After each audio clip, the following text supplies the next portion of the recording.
This is a review of Ragnar's fourth monograph, Eponymonstrous, published in 2010. In two previous videos I've reviewed Ragnar's other four monographs. You don't have to have watched those videos prior to this one, but if you are a fan of Ragnar's art, you really should, as they are much better books than this one, which I was not expecting.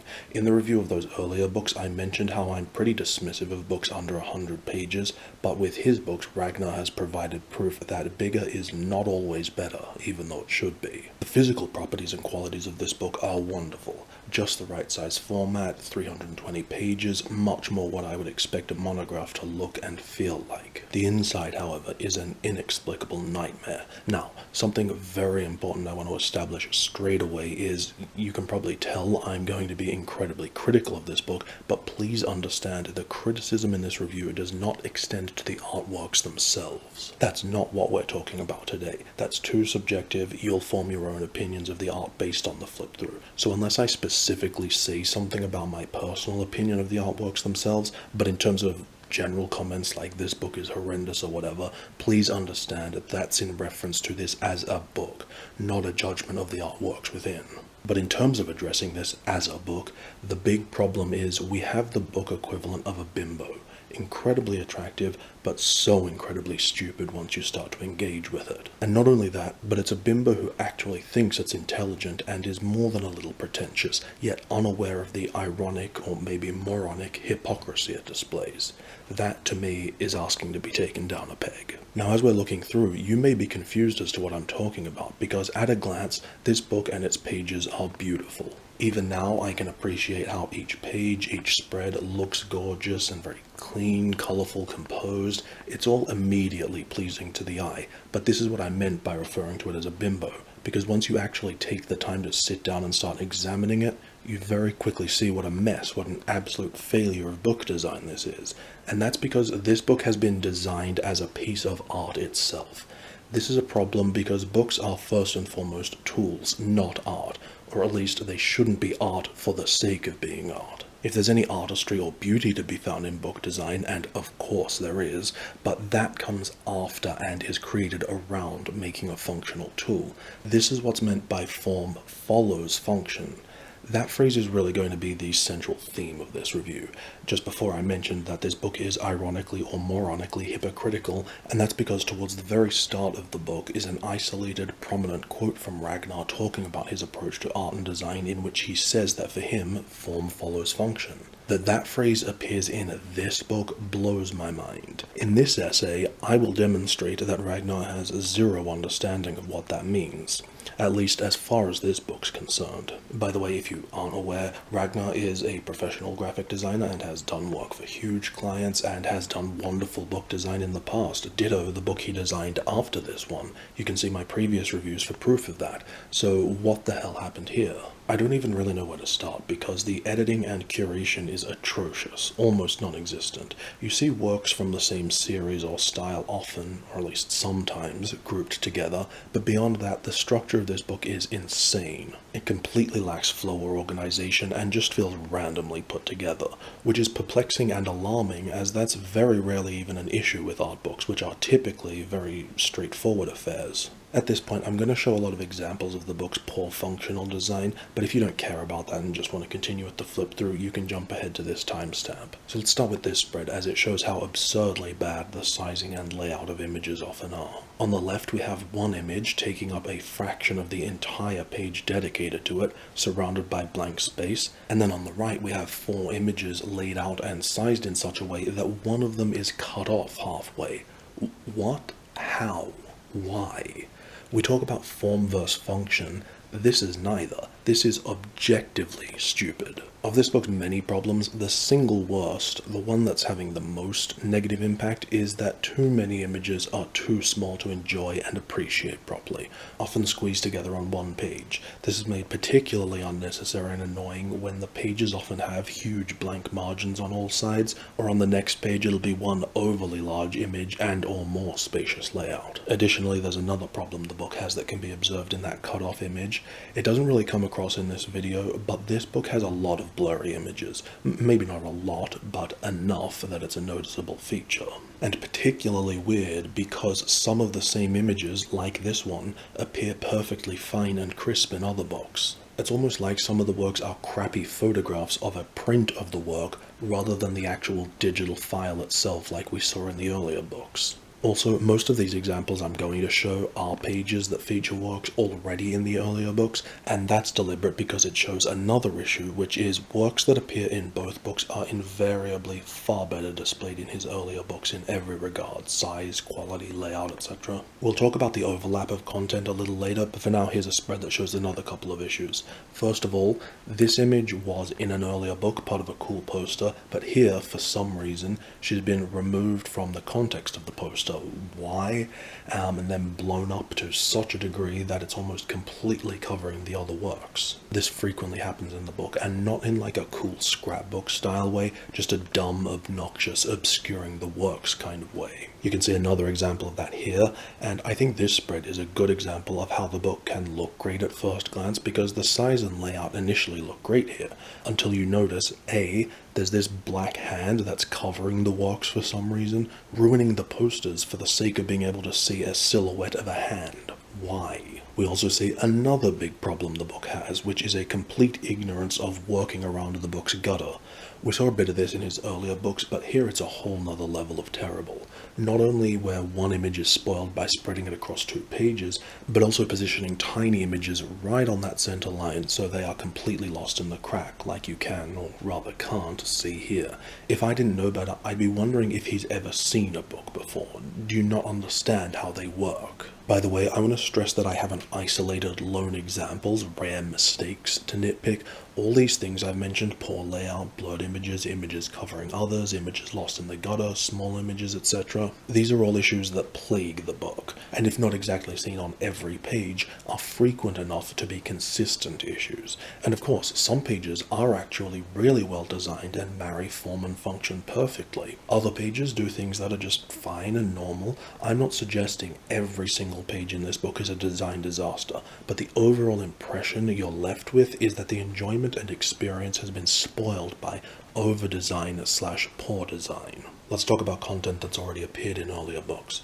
So this book collects work from 2000 to 2010, which is roughly the same period covered by the first 3 monographs, which cover 2001 to 2008. So there is quite a lot of repeated work, but like I said, they are, without exception, better displayed in the earlier books, which in terms of my personal opinion is very important to note as they represent my favorites of Ragnar's work. An interesting thing about how these repeated works appear in this book is that the duplicate works, more often than not, are the smallest and most crammed together onto 1 page or 2, and I'm not sure what to think about this in terms of it being a good compromise or not, in the sense that by having these repeated works printed so small, that can be seen as being very thoughtful towards fans who have purchased the earlier books and don't want to feel like they're being charged again for a book of a lot of the same stuff, but still having those works here for the sake of newcomers who maybe missed out on the earlier books, so at least they get to see them. In theory, this sounds like an uncommonly respectful and reasonable compromise for an issue that's typically really hard to handle in books.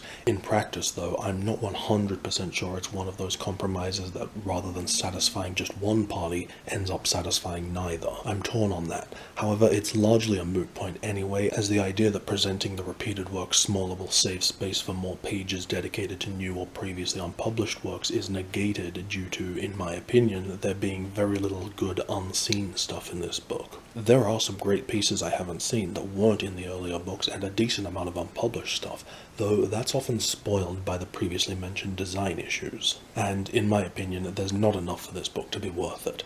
The large page count is deceptive once you see how it's mostly squandered, particularly on the more arty, graphic design stuff that I'm really not a fan of.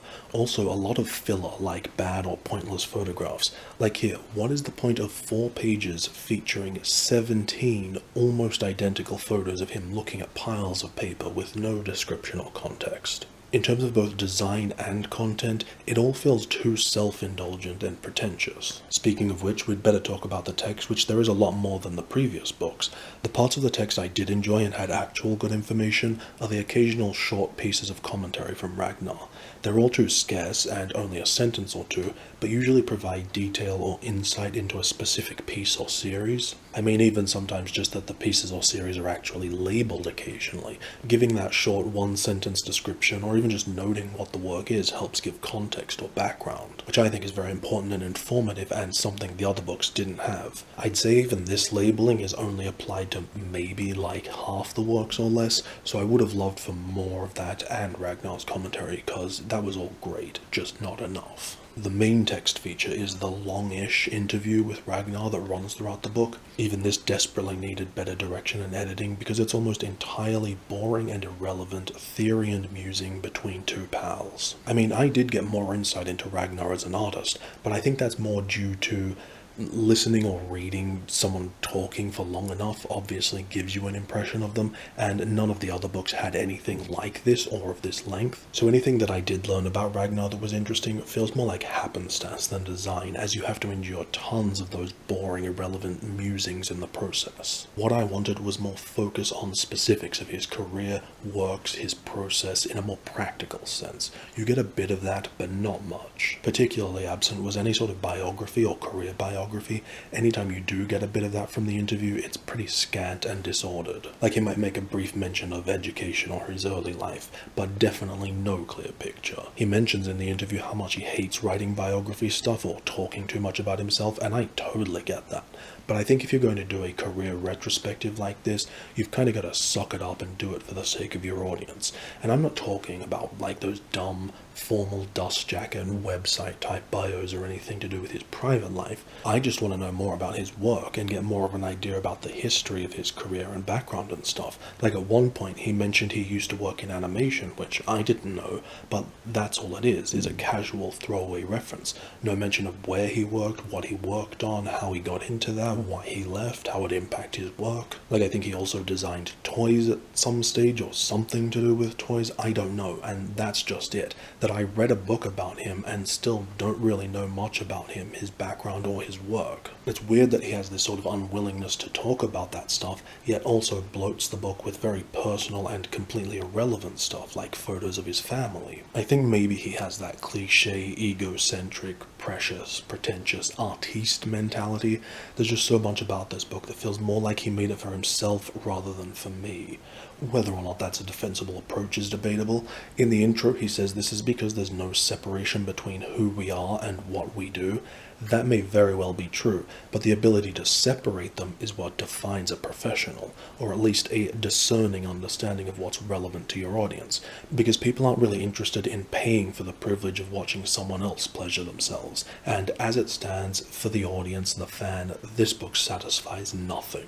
I feel like all of the above issues with the text, particularly his reluctance to write any sort of bio, should have been alleviated by the interview providing a more casual format. I think it's another example of the continuing failure of the editor/interviewer that they didn't facilitate and direct this better. I know I'm being a little mean in calling Ragnar pretentious and egocentric or whatever, even if it is justified, but I do empathize with him in the sense that I can only imagine, or maybe I can't, how hard, if not impossible, it is as an artist to ever be able to detach yourself enough to see yourself and your work through the eyes of your audience.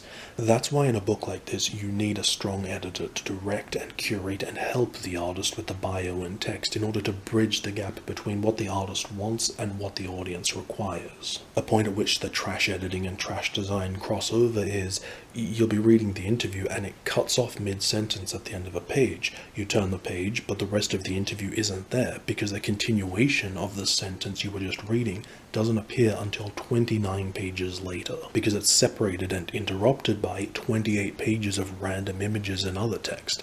How can someone not be aware of what a blatantly and unambiguously dumb thing that is to do? And again, it's not like this happens once, it happens basically every single time pages feature part of the interview. A question will be asked and the answer is 40 pages away. absolutely mental.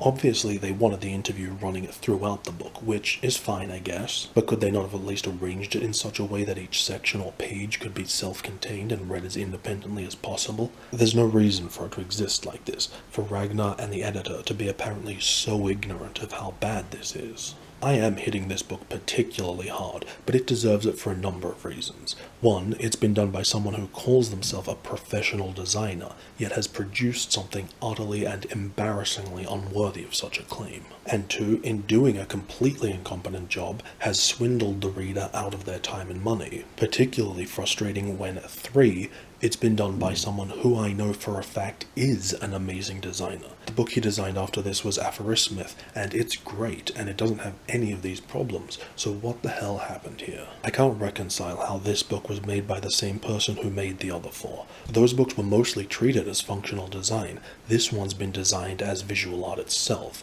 Whether it's even good art, I'm not sure, but the point is, it's not functional. And then to have Ragnar explicitly claim at the beginning that for his work, form follows function, in a book that is the poster child for the complete opposite of that, it makes me feel like I'm in the Twilight Zone, that this has to be a joke, because no one can be this foolish. Though apparently they can, because listen to this. This is another quote from the interview where he actually talks about making this book, and he says, "The hard part is not over-designing it. It's become en vogue over the past few decades to be heavy-handed as a designer. It's passé to be simple and purposeful, which is the approach that I really respect. I think that's where things went south in design, when designers began to misunderstand what their role was. I genuinely can't fathom how someone could be so oblivious that they could make such an ignorantly ironic or even hypocritical statement like that in a book like this. A book that is a perfect example of heavy-handed over-design ruining a product. Such a chaotic book could never be called simple, and certainly has no understanding whatsoever of being purposeful. In fact, I think it's especially weird that he would call out those things when, as I mentioned in the review of Symptomatica, over time his artworks have become less simple and more over-designed. We see so many books on this channel that fail because they're lazy and stupid. This is a rare and bizarre example of a book that is the opposite of lazy, and rather has gone out of its way to put in enormous extra time and effort to be a stupid failure. Basically, this book just feels like it was made in an asylum. So, I mean, it probably goes without saying, but unless you're a really big fan who wants as complete a collection of Ragnar's work as possible, or if for some reason you really do just like the art you've seen that doesn't appear in the earlier books, but for anyone else who admires Ragnar's work and what, in my opinion, is Ragnar's best work, I would recommend just focusing on getting the smaller 4 books, whether all together or whatever combination you prefer based on what you've seen in the videos.